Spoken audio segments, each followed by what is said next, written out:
1400 মানুষ নিহত হওয়ার যে অভিযোগ এবং 25,000 মানুষ আহত হওয়ার যে অভিযোগ জনাব হাসানুল হক ইনুর বিরুদ্ধে আনা হয়েছে, সেই অভিযোগের সাথে হাসানুল হক ইনুর কোনো সম্পৃক্ততা নেই।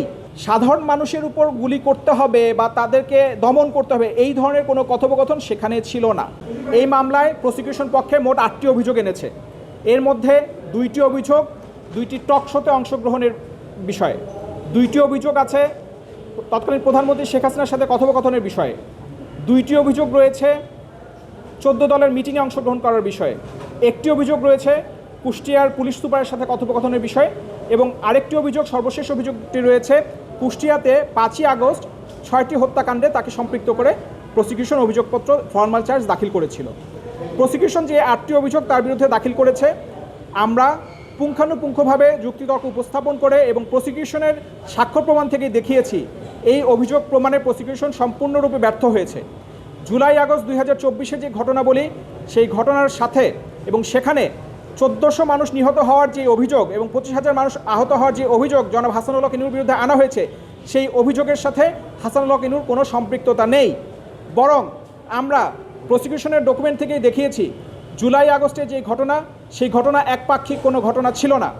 সেখানে কোটা আন্দোলনের বিষয়টি একটি ভিন্ন বিষয় ছিল এবং সেই আন্দোলনকে একটি পক্ষ, একটি গোষ্ঠী এবং সেখানে জঙ্গি গোষ্ঠী তারা সেই আন্দোলনকে ব্যবহার করে আন্দোলনের মধ্যে অনুপ্রবেশ করে সেখানে রাষ্ট্রের সাথে সংঘাতে লিপ্ত হয়েছিল, যেটাকে আমরা বলেছি নন ইন্টারন্যাশনাল আর্মড কনফ্লিক্ট। কি হয়েছে? মিনিস্টার ফ্রিজ কিনে হাম্বা জিতেছে। মিনিস্টার ফ্রিজ কিনুন, হাম্বা জিতুন, আরো আছে আকর্ষণীয় উপহার। এই ধরনের একটা পরিস্থিতিতে তৎকালীন যে সরকার ছিলেন, যারা ছিলেন তারা আইন অনুযায়ী বিভিন্ন পদক্ষেপ গ্রহণ করেছেন এবং সেটার সাথে 14 দলের একজন নেতা হিসেবে তিনি যেহেতু ওই সময় কোনো এমপি ছিলেন না, তিনি কোনো সাংবিধানিক বা প্রশাসনিক পদে ছিলেন না, তার এই ধরনের কোনো সিদ্ধান্তের সাথে তার কোনো সম্পৃক্ততা ছিল না।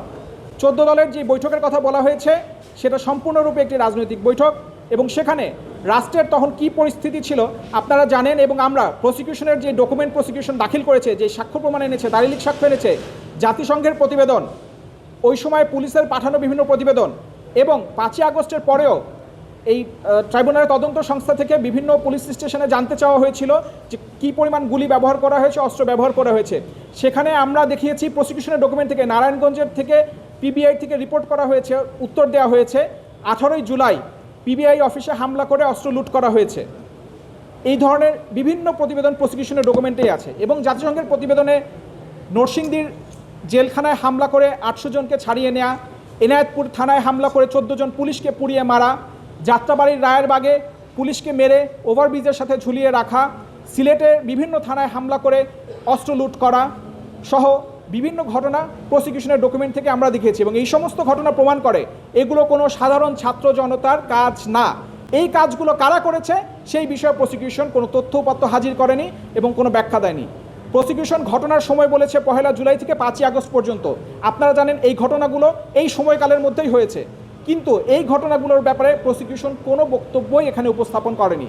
তাহলে আমাদের প্রশ্ন হচ্ছে এই ঘটনাগুলো কারা করলো এবং যারা এই ঘটনাগুলো ঘটিয়েছে তাদের বিরুদ্ধে যদি রাষ্ট্র কোনো ব্যবস্থা নিয়ে থাকে, রাষ্ট্রীয় বাহিনী যদি ব্যবস্থা নিয়ে থাকে, তাহলে সেটা আইনানুগ কি আইনানুগ না, এবং এর সাথে যেটা রাষ্ট্র নিয়েছে সেটার সাথে 14 দলের একজন নেতা হিসেবে তার কোনো সম্পৃক্ততা ছিল কিনা।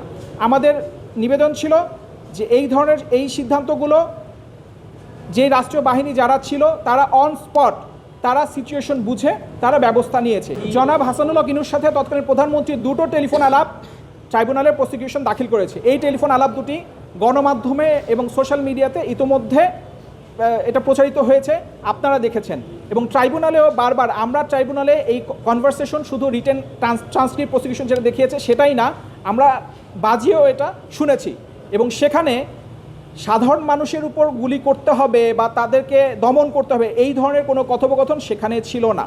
সেখানে স্পষ্টভাবে বলা হয়েছে আমরা ছাত্র আন্দোলনকারী যারা আছে তাদেরকে ঘরে ফেরার আহ্বান জানাবো এবং কোটা আন্দোলনকারীদের সাথে সরকারের বা আদালতের বা 14 দলের কারো কোনো বিরোধ নেই। বিরোধ শুধুমাত্র যারা নাশকতা করেছে তাদের সাথে এবং সেই ব্যাপারেই শুধু কথোপকথন হয়েছে। এবং জনাব হাসানুল হক ইনু প্রধানমন্ত্রীর সাথে কথোপকথনেও এই কথা বলেছেন যে আন্দোলনকারীদের সাথে, ছাত্র আন্দোলনকারীদের সাথে তার কোনো বিরোধ নেই। প্রধানমন্ত্রী বলেছেন তিনি ক্যাজুয়ালিটি চান না। এবং সেখানে কথোপকথনে তারা উভয় বলেছেন কোনো গুলি হবে না, স্পষ্টভাবে এই কথোপকথনে আছে কোনো গুলি হবে না। এবং শেখ হাসিনা বলেছেন আমি কোনো ক্যাজুয়ালিটি চাই না।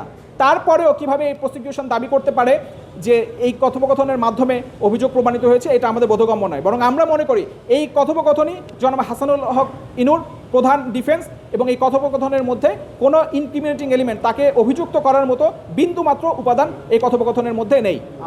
প্রসিকিউশনের যে অভিযোগ, সেই অভিযোগের বিষয়ে আমাদের একটাই বক্তব্য যে তিনি কোনো ধরনের ষড়যন্ত্র, পরিকল্পনা বা উস্কানিমূলক কোনো বক্তব্য প্রদান এসব তিনি করেননি। তিনি সম্পূর্ণ নির্দোষ এবং আমরা তার বেকসুর খালাস দাবি করেছি এবং আমরা বিশ্বাস করি তিনি খালাস পাবেন। এবং